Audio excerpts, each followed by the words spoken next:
वालेकुम स्टूडेंट्स। बेटे अब हम चैप्टर नंबर 9 की तरफ मूव कर रहे हैं। चैप्टर नंबर 6 हम कंप्लीट कर चुके हैं। चैप्टर नंबर 9 का नाम है जी एरियाज एंड वॉल्यूम्स।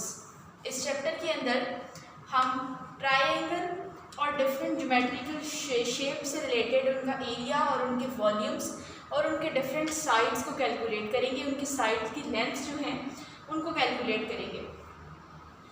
ओके जी, अभी मैंने आपके सामने मैथमेटिकल शेप्स का नाम लिया है। मैथमेटिकल शेप्स या ज्योमेट्रिकल शेप्स, बेटे उसमें से एक बड़ी ही सबसे सिंपलेस्ट शेप जो है, क्लोज्ड फिगर जो है, that is triangle. That is triangle. आप सब जानते हैं कि ट्रायंगल के अंदर 3 साइड्स और बेटे 3 ही एंगल्स मौजूद होते हैं। और एक और बात बता रही हूँ, इसको आपने याद रखना है कि triangle have 6 elements. Triangle have 6 elements. 6 element से क्या मुराद है? 3 एंगल्स और 3 साइड्स। 3 + 3 = 6। तो always remember triangle have 6 elements, that it means 3 sides and 3 angles. In angles और इन्हीं साइड्स के बेस पे ट्रायंगल को डिफरेंट टाइप्स में डिवाइड किया गया है। एक बड़ी ही जनरलाइज्ड टाइप, जिसके बारे में आप सब आई होप जानते होंगे, that is right angled triangle. Right angled triangle, बेटे ऐसी ट्रायंगल जिसके अंदर कम से कम एक एंगल 90 डिग्री का हो, उसको क्या बोलते हैं? Right angled triangle. रिपीट कर रही हूँ, a triangle having one angle is of 90 degree or a triangle having one angle of mere 90 degree is called a right angle triangle। ये मैंने आपके सामने एक ट्रायंगल ड्रॉ की है जो कि राइट एंगल्ड ट्रायंगल है, यानी उसके अंदर एक एंगल राइट है, एक एंगल की मेजरमेंट कितनी है? 90 डिग्रीज। ये आपके पास एक ट्रायंगल है ABC, आप इसको ACB भी बोल सकते हैं, ABCB कह सकते हैं। और ये जो एंगल है ये आपके पास क्या शो कर रहा है? ये वाली पोजीशन 90 डिग्री। ये जो स्ट्रेट लाइन है it represents the 90 degrees angle. बेटे A, B और C, इस चैप्टर के अंदर हम जितनी भी फिगर्स ड्रॉ करेंगे, जितनी भी ज्योमेट्रिक शेप्स बनाएंगे, उनके अंदर बेटे आपने लेंथ की मेजरमेंट का कोई इतना खास ख्याल नहीं रखना। फॉर एग्जाम्पल, अगर आपके पास क्वेश्चन है कि आपने 12 सेंटीमीटर की लाइन बनानी है AC, तो आपने जस्ट पेंसिल से या जो भी आप यूज़ कर रहे हैं उससे आपने सिंपल लाइन ड्रॉ करनी है। It doesn't matter at all for us how many measurements और how many length of it is. Simple just आपने शेप जो है वो ड्रॉ करनी है। ओके जी, और इसके बाद बेटे अब हम जरा राइट एंगल ट्रायंगल की कुछ 3 साइड्स विद स्पेसिफिक नेम्स हैं उनको स्टडी करेंगे। क्या आपके पास राइट एंगल है? ये इसके 3 वर्टेक्स हैं ट्रायंगल के, A, B और C। अपनी आसानी के लिए हम ये बात सपोज कर रहे हैं अभी से कि कैपिटल C जो वर्टेक्स या जो कॉर्नर है उसके सामने वाली साइड की लेंथ का हमने नाम रखना है स्मॉल c। B के सामने जो साइड है उसका नाम हम रखते हैं स्मॉल b और A के सामने जो साइड है उसका नाम हम रखते हैं फिलहाल स्मॉल a। बेटे ये जो small a, small b, small c है, ये इन साइड्स की लेंथ को बता रही है। They are representing the length of these sides. A, B, C, these 3 are the lengths of the triangle side. ये इसके 3 vertices हैं A, B and C।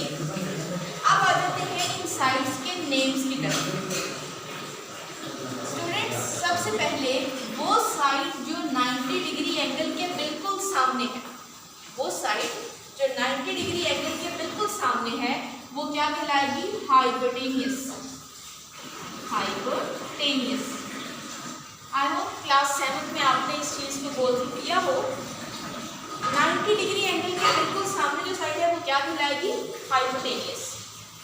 और जो 90 डिग्री वाला परपेंडिकुलर है वो क्या कहलाएगा? उसको आप परपेंडिकुलर भी बोल सकते हैं, उसको ऑल्टीट्यूड भी बोलते हैं। परपेंडिकुलर भी बोलते हैं, उसको इस साइन से रिप्रेजेंट भी करते हैं और उसको आल्टीट्यूड भी बोलते हैं। बेटे आप इन तीनों में से कोई भी चीज़ के साथ इस साइड को रिप्रेजेंट कर सकते हैं। और वो साइड जो हाइपोटेनियस और परपेंडिकुलर को आपस में मिलाती है उसको बेस बोलते हैं। Usually in different figures altitude and base are interchangeable, hypotenuse, base, perpendicular, और इसका दूसरा नाम क्या है, ऑल्टीट्यूड। अभी तक हमने क्या पढ़ा, ऐसी ट्रायंगल जिसके अंदर एक एंगल 90 डिग्री का हो वो राइट एंगल ट्रायंगल कहलाती है। उसकी 3 साइड्स हैं, hypotenuse, altitude and base. 90 degree के बिल्कुल सामने साइड है वो क्या कहलाएगी, हाइपोटेनियस। परपेंडिकुलर जो है वो 90 डिग्री वाला वर्टिकल, दैट इज परपेंडिकुलर, और वो साइड जो हाइपोटेनियस और ऑल्टीट्यूड को मिलाएगी वो क्या कहलाएगी, बेस। ओके जी, उसके बाद अब जो दूसरा आज का सबसे इम्पोर्टेंट टॉपिक है इस चैप्टर का, that is Pythagoras theorem. Pythagoras actually एक ग्रीक मैथमेटिशियन था जिसने एक थ्योरम इन्वेंट किया। एक्चुअली दरियाए नीलम से आप वाकिफ होंगे, उसकी मेजरमेंट करते हुए ये इन्वेंशन की गई। ये ना सिर्फ ब्रिज की मेजरमेंट बल्कि दीगर बिल्डिंग्स की मेजरमेंट्स के लिए भी इस्तेमाल होता है। It is a very important theorem in mathematics. Remember, it is only for right angled triangles. ये सिर्फ किन ट्रायंगल्स के लिए है, राइट एंगल ट्रायंगल के लिए है। और ये किसने याद किया था, पाइथागोरस ने। और वो कौन था, पाइथागोरस एक ग्रीक मैथमेटिशियन था। ग्रीक क्या कौन लोग होते हैं, यूनानी, यूनान के रहने वाले क्या कहलाते हैं, ग्रीक पीपल। अब थ्योरम क्या था उसकी तरफ आते हैं।